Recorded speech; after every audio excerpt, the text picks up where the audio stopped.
Acknowledgement ఇవ్వడానికి కూడా నాగేంద్ర అనే ఎస్ఐ గారు సందేహపడుతుంది.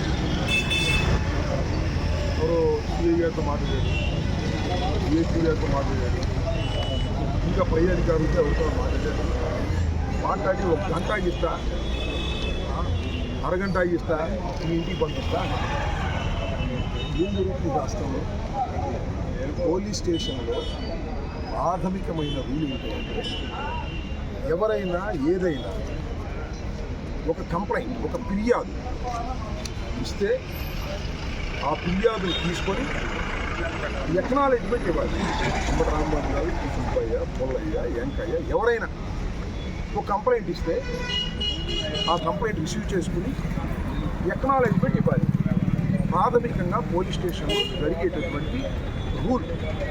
ఇక్కడే కాదు, ఏ పోలీస్ స్టేషన్ ఈ సమయంలోనే కాదు, అర్ధరాత్రి కూడా ఒక్కోసారి కంప్లైంట్స్ ఇస్తారు. పోలీస్ స్టేషన్లో ఎవరుంటే వాళ్ళు ఆ ఇన్ఛార్జ్ అప్పుడు ఆ సమయంలో కంప్లైంట్ రిసీవ్ చేసుకుని దాన్ని ఎక్నాలెడ్జ్మెంట్ ఇచ్చి పంపించారు. కేసు రిజిస్టర్ చేస్తారా, రిజిస్టర్ చేయరా, దాని మీద యాక్షన్ తీసుకుంటారా, యాక్షన్ తీసుకోరా అనేది తర్వాత అంశం. ఒక కంప్లైంట్ ఇచ్చిన తర్వాత అది నాన్ కాగ్నిజబుల్ అఫెన్స్ అయితే దాని మీద యాక్షన్ తీసుకుంటారు. అది కాగ్నిజబుల్ అఫెన్స్ అయితే వెంబడే దీన్ని రిజిస్టర్ చేసి దీని మీద యాక్షన్ తీసుకుంటారు. ఇది జరగాల్సినటువంటి అంశం. మేము ఇచ్చినటువంటి కంప్లైంట్ రిసీవ్ చేసుకున్నాడు నాగేంద్ర ఎస్ఐ గారు. కంప్లైంట్ ఇవ్వడానికి కూడా సందేహం, రిసిప్ట్ ఇవ్వడానికి కూడా. ఏంటిది, ఏం ఆదేశాలు ఉన్నాయి నాకు అర్థం కాలేదు ఈ రాష్ట్రంలో పోలీస్ వ్యవస్థలో. దీన్ని మరొకసారి అడుగుతాం, ఇవ్వకపోతే ఎస్పీ గారు తీసుకెళ్తాం కంప్లైంట్. ఇది చాలా చట్ట విరుద్ధం. ఇది పోలీస్ స్టేషన్స్లో పోలీసులు చట్ట వ్యతిరేకంగా ప్రవర్తిస్తున్నటువంటి అంశంగా భావించవలసింది. చాలా అన్యాయమైన విషయం. ప్రాథమికమైనటువంటి విషయాన్ని కూడా పోలీసు వారు పట్టించుకోవడం భావించవలసింది. మేము ఈ కంప్లైంట్ ఎందుకు ఇస్తున్నాం? రాధాకృష్ణ ఆంధ్రజ్యోతి ఆయన క్రికెట్ కార్యక్రమంలో మహిళలను చేసి మా భార్యలను చూసి, మహిళలు కూడా మా భార్యలను చూసి చాలా చెడ్డగా మాట్లాడారు. మీరు విన్నారు, మరొకసారి చెప్తాను.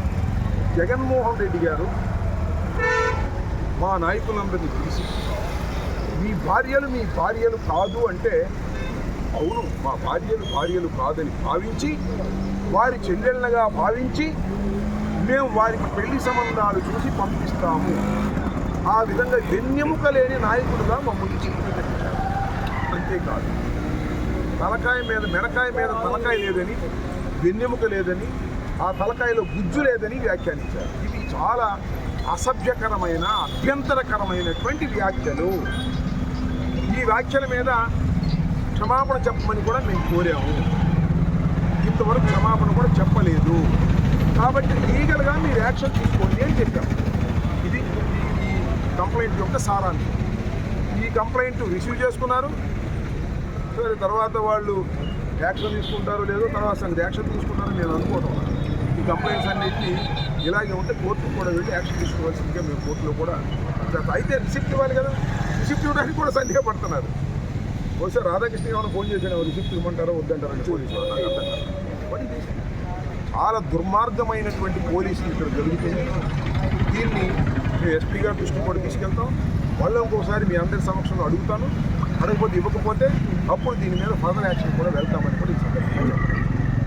ప్రాథమికంగా ఈ రాష్ట్రంలో ఏ పోలీస్ స్టేషన్లో అయినా సరే, ఏ టైంలో అయినా సరే, ఎవరైనా సరే వెళ్ళి కంప్లైంట్ ఇస్తే కంప్లైంట్ రిసీవ్ చేసుకోవాలి, దానికి రిసిప్ట్ ఇవ్వాలి. ఇది ప్రాథమికమైనటువంటి రూల్. ఆ రూల్ని వైలేట్ చేస్తున్నారు. ఇది దుర్మార్గం. పోలీసులు చేస్తున్నటువంటి కంప్లైంటే కాదు, ఎవరి మీద ఇచ్చినా సరే ఇవ్వనటువంటి పరిస్థితిలో ఉన్నారు. ఇది చట్ట వ్యతిరేకం. వారి మీద యాక్షన్ కూడా తీసుకుంటాం. మరొకసారి మీ అందరి ముందు అడుగుతాను, ఇస్తే తీసుకుంటాను, లేకపోతే వెళ్ళి ఎస్పీ గారికి కూడా కంప్లైంట్. అక్కడ కూడా కాకపోతే ఈ సంగతి చేసేది మీడియా అంతా ఉంది కదా. ఇది నేనేం అబద్ధాలు చెప్పాల్సిన అవసరం లేదు. ఇచ్చాం కంప్లైంట్, రికార్డ్ అయ్యి వాళ్ళు ఒకసారి అడిగి తర్వాత యాక్షన్. ఓకే.